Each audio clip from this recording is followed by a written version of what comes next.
you sent a message loud and clear to this legislature that we, the people, will be heard.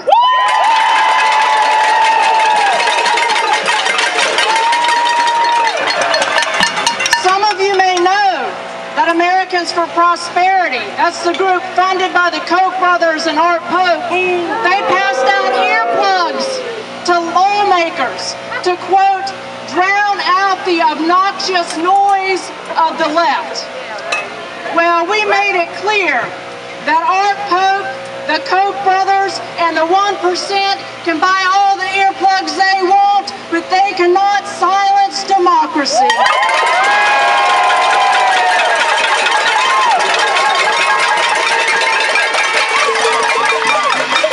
Those earplugs are a perfect example of this legislature, because for far too long, they have turned a deaf ear to citizens' concerns.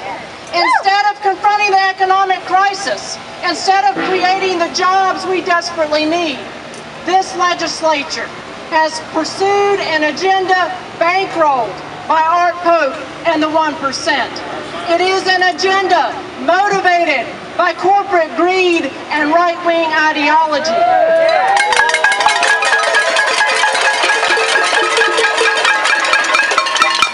It is an agenda that leaves no doubt whose interests this legislature really serves. When we had a budget shortfall, what did the legislative leaders do? They cut critical services, they laid off public employees, but still they gave corporations bigger tax breaks. When we had record numbers of people unemployed, and thousands of families who couldn't pay their bills, these legislators voted to allow finance companies to charge even greater interest rates.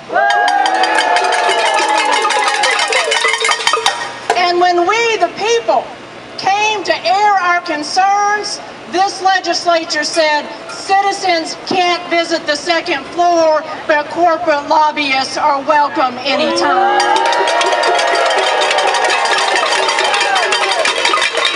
The double standard is staggering. The 1% gets a handout while the rest of us can't even get a hand up.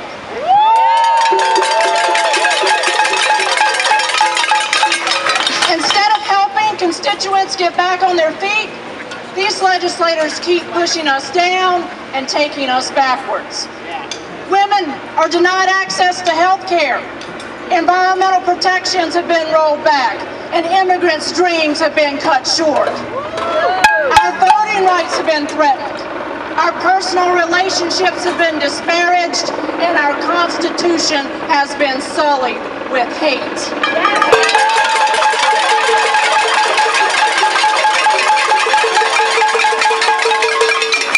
As long as this legislature does the bidding of the 1%, our people and our democracy will suffer. But we are here today to say no more. Enough is enough.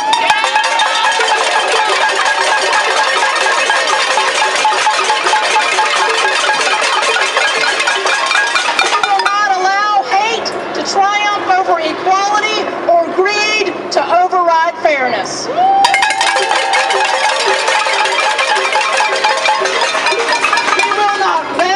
We will not go away, and we will not be quiet while our rights are under attack and our government is for sale to the highest bidder.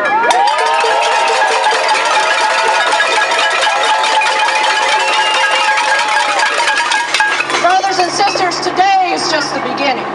We must make our voices heard tomorrow, the day after, and the day after that. So I'm asking you to help us do that. You should have received a green handout. Please take the actions listed on that handout. Call your representatives on these important issues. Tell them not to cut unemployment benefits. Tell them we want to see a balanced approach to the budget. But most of all, talk to your neighbors. Talk to the people behind you in the grocery line. Talk to people about what's happening with this out-of-control legislature and tell them to make their voices heard.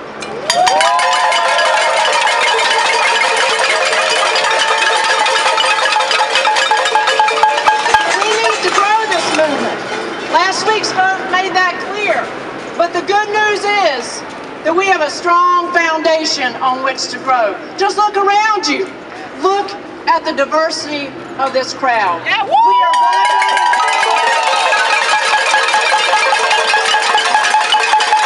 we are gay and straight. We are retirees and students.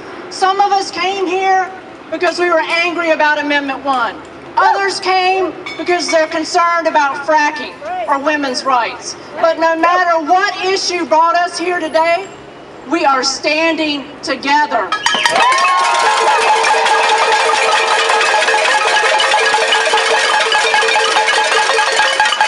And together, we can grow this movement. We can organize and we can mobilize so that the voices of the people echo through every legislative district in this state, from the mountains to the coast.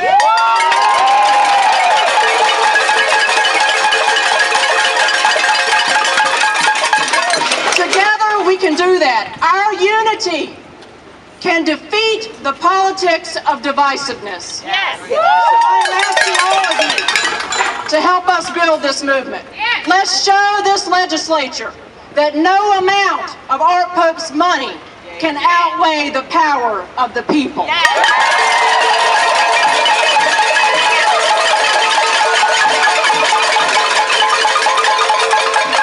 Let's make our voices heard, and let's make our votes count. And most of all, brothers and sisters, let's stand shoulder to shoulder and side by side for as long as it takes to win justice.